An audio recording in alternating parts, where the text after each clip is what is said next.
ISIS had created their own prisons. They took a soccer stadium and essentially turned the kind of subterranean level into its main prison. I visited it. It's just an empty stadium now. There's nobody there guarding it. So I went inside. It felt haunted, you know.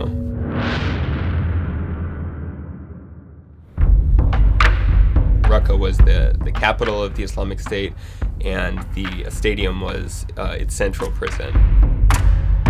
I met a guy who I'll call Zane. It's not his real name, but he had been a member of the Free Syrian Army years before and was imprisoned in the Black Stadium.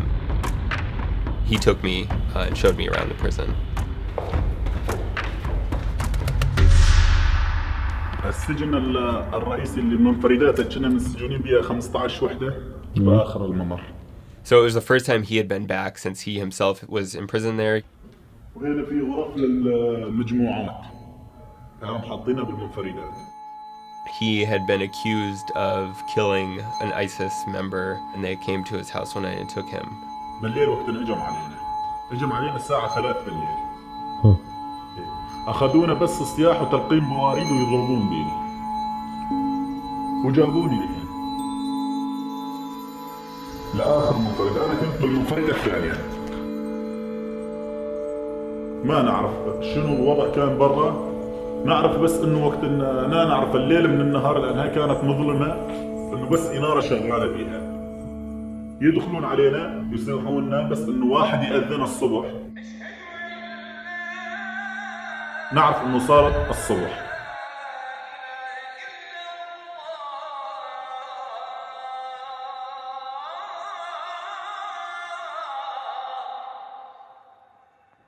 There's rooms that are pitch black, you know, cells that you can are barely long enough to lay down in. Small room, with a toilet in it. I've heard people talk about being hung by handcuffs up on these.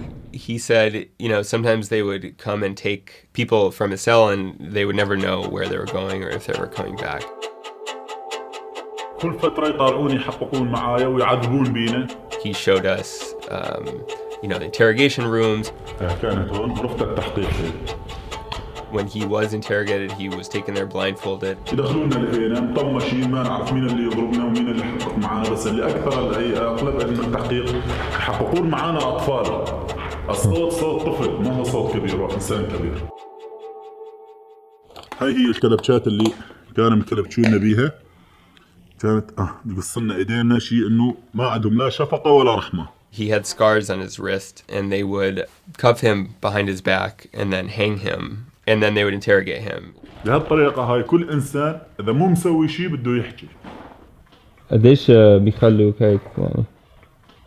ممكن نهار، ممكن 3 ساعات، ممكن 4 ساعات، بس أقصى حد إنه ممكن نهارين يخلونك. يعني رجلك على الأرض ولا كيف؟ شيء يا دوب تبوسها، بس تبوس أصابعك اللي بوسها.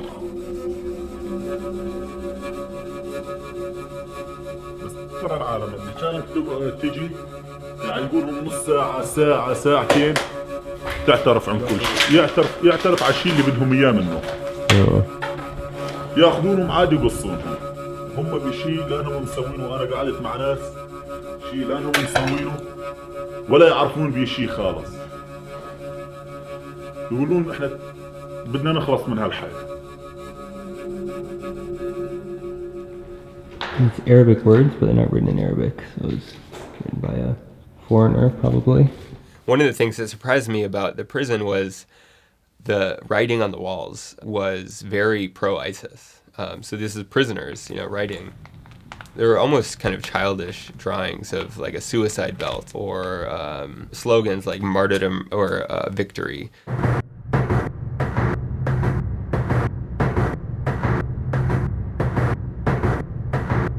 كانوا يجونا من الدواعش يعطونا دروس. Zane described to me that, you know, they would be put through these kind of indoctrination courses while they were in the prison, both on the ISIS kind of religious ideology, but also in battle tactics. They would watch battle videos over and over again. يعني أكثر شيء كانوا يحطونا نوبات، ممكن ياخذونا يحطونا عندهم شاشات بلازما، يحطون إصدارات the people that got out by convincing their captors that they were true believers, which also is what Zane described to me, that he just, tried to convince them that he was one of them. They're tortured to such a degree that they will go into this kind of extra, mode of trying to zealously kind of convince them that what they're saying is true. The trick is not confessing, it's convincing them that your confession is genuine.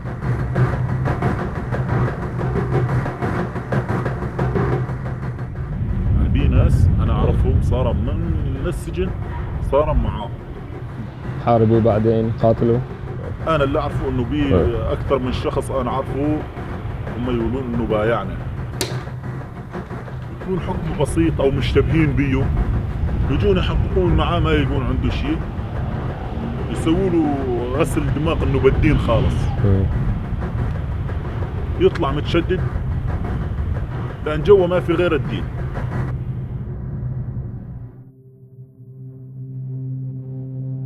يعني أنت بتتذكر أيام يعني كنت تجي لهون يعني. After having shown me, the prison, he talked about how he used to come there as a kid. كان الملعب أحسن شيء. هون كله كان صالات تدريب. They would hold weddings in the area that was now a prison. هاي كانت كلها صالات أفراح.